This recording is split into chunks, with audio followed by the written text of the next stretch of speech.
minor letters to the Egyptian pharaoh after the Exodus, and is mentioned in the Hebrew Bible as the Israelite city of the tribe of Manasseh and the first capital of the Kingdom of Israel. Now, geneticist Dr. Peter A. Underhill from Stanford University also admitted in his research that the sub-Saharan genetic lineage is affiliated with the Y-DNA EP2, migrated through Egypt into Israel, the Middle East, and as far north as Turkey, the very place many of the letters or epistles of Paul in the New Testament were sent to. The Y-DNA EP2, according to geneticists, arose in the Horn of Africa, or what some would consider Northeast Africa.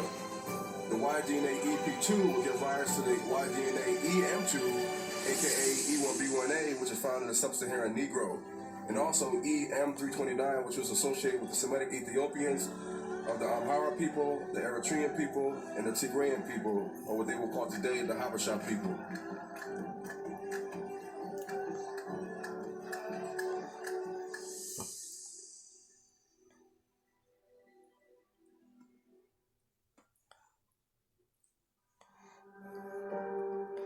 So what does all this DNA stuff really mean?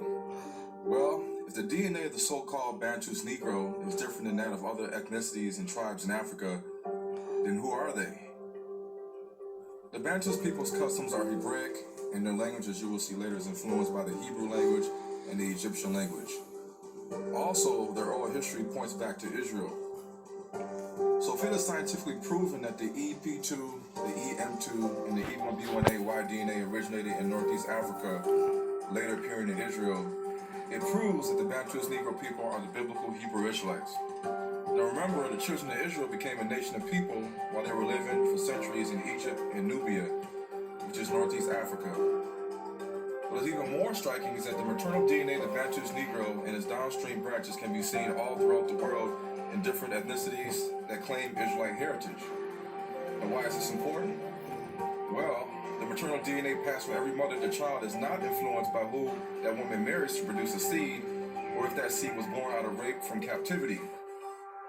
This means that no matter where the ancient Israelite women went, no matter if she birthed a child with an Israelite man or a Semitic or Hamitic or Japhetic man, her maternal DNA would track the migration route of the Hebrew tribes.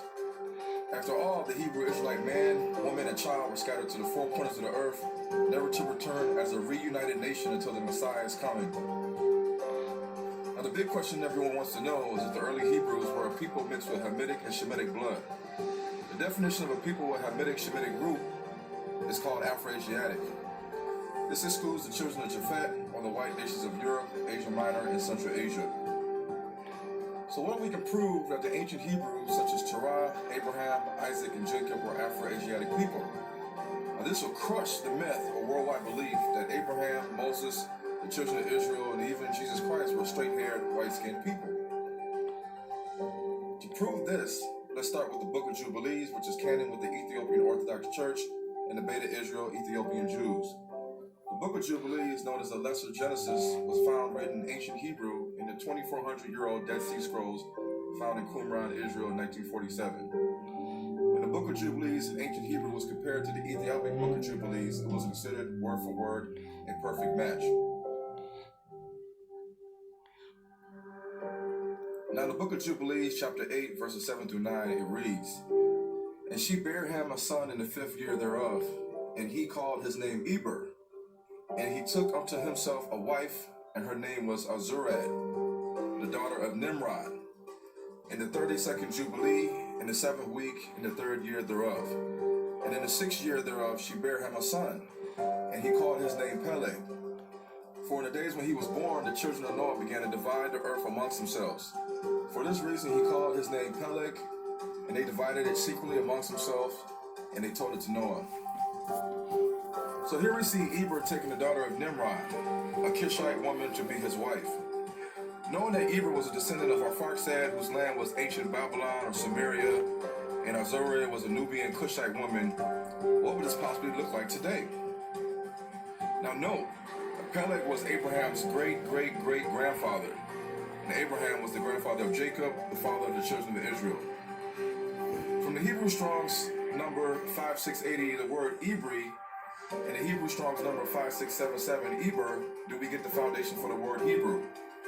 For example, in the Bible, Abraham recognized that there was, is, and will be but one Elohim, the creator of heaven and earth. Abraham was not caught up in polytheism and pagan worship like his father Terah. Instead, he dedicated his whole life to spreading the knowledge of God. Abraham was known in the Bible as Ha-Ibri, or the Hebrew, which also means the one on the other side, or to cross over.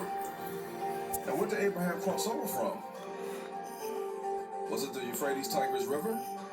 In those days, all the world was on one side worshiping pagan gods, and Abraham was alone on the other side worshiping the one true creator of all things, who was called Yahuwah or Yahuwah by the early children of Israel. Now, for those who still have doubt, take this amazing fact into consideration. Joshua, an ancient Israelite from the tribe of Ephraim, quoted from the book of Joshua, a book all European Jews today are familiar with. Now, Joshua was the one that led the children of Israel into the land of Canaan. So if Joshua mentioned the book of Joshua in the Bible, wouldn't it be considered a reliable source of ancient Hebrew history?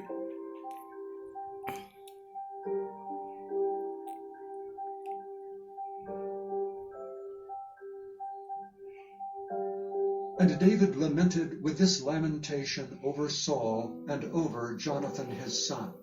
Also he bade them teach the children of Judah the use of the bow. Behold, it is written in the book of Jasher.